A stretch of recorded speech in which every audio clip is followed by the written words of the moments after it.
Satuan. Assalamualaikum warahmatullahi wabarakatuh. Pagi ini kami dari Satuan Lalu Lintas Polres Aceh Utara akan melaksanakan bakti sosial kebersihan rumah ibadah Masjid Syuhada Al-Syukur dalam rangka hari ulang tahun lalu lintas ke-68. Polantas Aceh hadir. Hadir!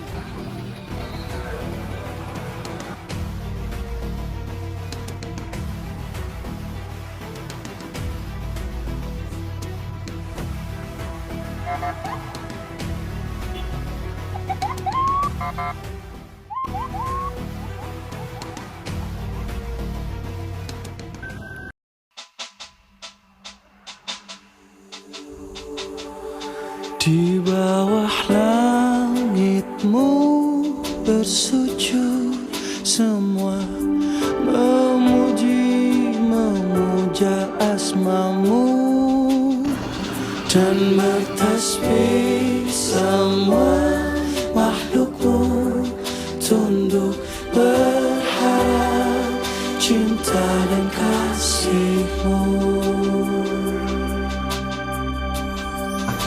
Assalamualaikum warahmatullahi wabarakatuh.